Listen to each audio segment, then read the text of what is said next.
key question buzzing around Westminster is whether or not Boris Johnson is going to bounce back into the senior levels of the Conservative Party. I can't turn on any form of social media without Boris bouncing out of it.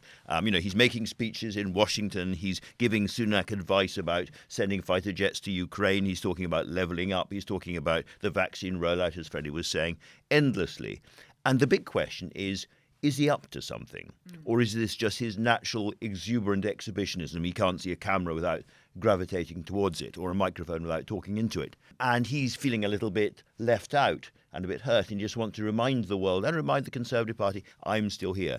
Is it any more than that? And I've been going around, as I'm sure we'll have, talking to Tory MPs about this. I can't really detect yet any big surge of enthusiasm for bringing Boris Johnson back inside the Tory party, except for the few people who are completely committed to Boris Johnson, Nadine Dorries, who, like Jacob Rees-Mogg, another one of them, has gone off to their own TV shows. So it doesn't suggest they're expecting coming back into cabinet anytime soon. So I think it's more sort of prodding Rishi Sunak and reminding the Conservative Party that he's here.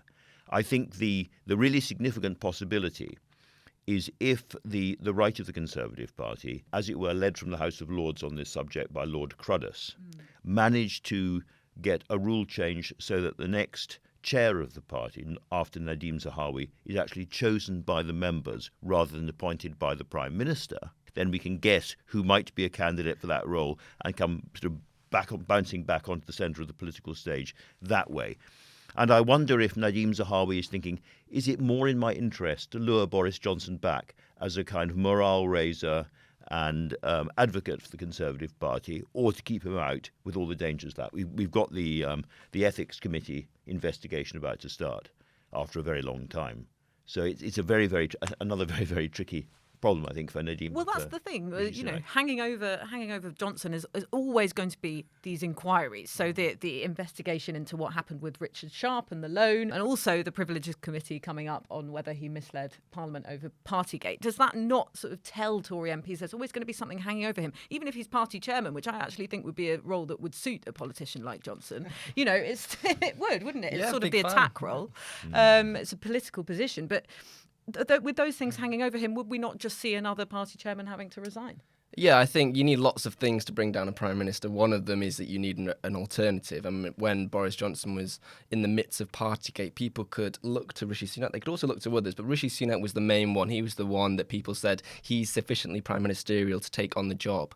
When you look around Rishi Sunak's cabinet, or whether you look at Boris Johnson or others, it's hard to find the same person who's got that clean slate, as you say, Anoosh.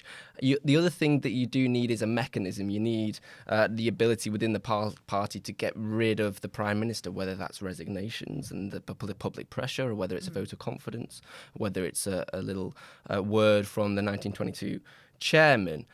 Now, that's why Tory MPs are so important in bringing about a change in Prime Minister. And as Andrew said, there doesn't seem to be that feeling amongst them yet that they want to get rid of Rishi Sunak. They want to give him a chance, and they want to shut up a little bit at the moment, I think, and just let things go on. But the key word there was yet. I think Sunak's got such a tricky year ahead of him.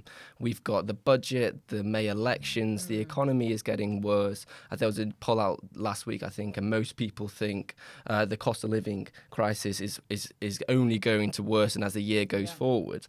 So all these things are going to come together. His polls are unlikely to improve. And then Tory MPs are going to ask themselves, okay, well, do we just take one more risk? Or do we take one more chance on Boris Johnson? I think that's unlikely, but I think that's the path. A really good conversation is one where things become clear as the conversation continues, and I think that this is one of those, because I think that's absolutely right. I think the only thing I would add to the Rishi Sunak analysis is that the thing that he has to keep talking about to keep the Tory party together is Brexit. And so he has to keep saying benefits of Brexit, benefits of Brexit, benefits of Brexit at the very time when, if you look at the country is turning away and doesn't believe in the benefits of Brexit. Unheard of this extraordinary poll of, I think, 631 constituencies in Great Britain, and found there were just 3 who thought that Brexit, as we'd done it, had been a good idea. 2 of them were a bit neutral, and the only one which was pro what had happened was was in Lincolnshire. Right across the rest of the country, people are turning away from Brexit, and yet the Prime Minister has to keep talking about it to keep his backbenchers happy. That's a real problem for him. So I don't think, on balance, that we're going to see the fall of Rishi Sunak anytime soon. I don't think we're going to see a successful challenge, and I don't think Boris Johnson is going to come back into Downing Street. But on the basis of this conversation, I do think it is becoming more and more likely that Rishi Sunak might be persuaded, for one reason or another, to bring him back into the fold, possibly as party chairman.